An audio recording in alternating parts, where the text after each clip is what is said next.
Kashmir TV 1 को subscribe करें और बेल वाले आइकन को भी दबाएं ताकि हर आने वाली न्यूज़ का नोटिफिकेशन आपको मिल सके।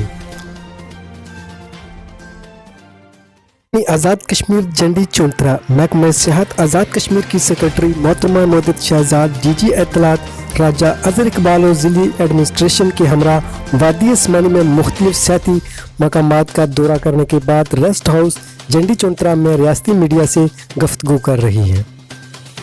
2019 में उसका मेन मकसद ही टूरिज़म डाइवर्सिफिकेशन है या टूरिज़म डेस्टिनेशन की डाइवर्सिफिकेशन, चूँकि एक जगह पे टूरिज़म का हब होने की बजाय पूरे आज़ाद कश्मीर को टूरिज़म पर्पज़ के लिए कैसे यूटिलाइज़ करना है, क्योंकि टूरिज़म आज़ाद कश्मीर की मईशत में एक रीढ़ की हड्डी की हैसियत रखती है। तो जो डाइवर्सिफाइड डेस्टिनेशंस को आइडेंटिफाई करने के लिए हम ना सिर्फ समानी वैली, बरनाला, भिम्बर, मीरपुर, बल्कि कोटली, नकियाल, खुरटा, इन सारी जगहों को भी इंट्रोड्यूस कर रहे हैं और बहुत सारी ऐसी पोटेंशियल जगह आइडेंटिफाई कर रहे हैं जहाँ पे टूरिस्ट आ सकता है। उसी सिलसिले में हमने बागसर में भी विज़िट किया है और वहाँ की जो झील है उसको टूरिस्ट के लिए ओपन करवाने जा रहे हैं। फिर ये जंडी चौंतरा इस वक्त हम खड़े हैं, इसके साथ बाबा शादी शहीद की मज़ार है और बहुत सारी हिस्टोरिकल और आर्कियोलॉजिकल साइट्स है जो टूरिस्ट की अट्रैक्शन बन सकती हैं। तो हमारी कोशिश है कि पूरे आज़ाद कश्मीर को टूरिज़म के लिए मैक्सिमम फ्लरिश करें और टूरिस्ट हर जगह जाए और उसको पता चले कि आज़ाद कश्मीर की हर जगह में एक अपना खास पोटेंशियल है टूरिज़म पॉइंट ऑफ व्यू से।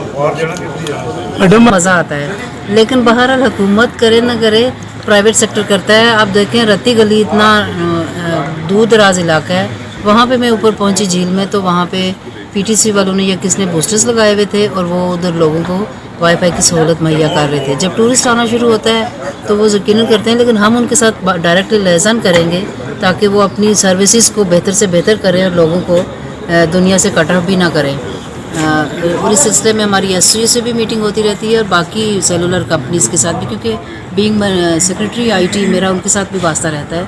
तो ये एक अच्छी बात है कि मैं उनके कोलैबोरेशन से हर जगह की इस तरह की चीज़ों को भी ठीक कराती हूँ, क्योंकि हम वैसे भी टूरिज़म की एक ऐप बना रहे हैं जिसमें ऑल आज़ाद कश्मीर के होटल्स और जो रेस्ट हाउसेज़ है हमारे पब्लिक सेक्टर में, उन सब को इंटीग्रेट करके हम बुकिंग्स का सिस्टम जो है ना वो बेहतर करना चाहते हैं, ऑनलाइन बुकिंग्स करवाना चाहते हैं।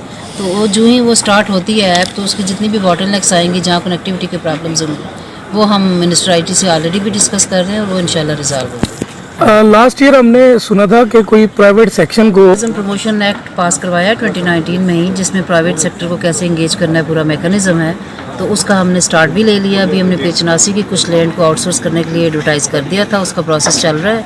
कुछ हमने रेस्ट हाउसेस को लीज आउट करने के लिए 4 रेस्ट हाउसेस दिए थे, एडवर्टाइज़ किए थे, वो भी प्रोसेस में हैं और इंशाल्लाह फेजेस में इसी तरह हम मुख्तलिफ लैंड बैंक क्रिएट कर रहे हैं टूरिज्म डिपार्टमेंट के साथ, उसको आउटसोर्स करने का प्रोग्राम हमारा चलता रहेगा।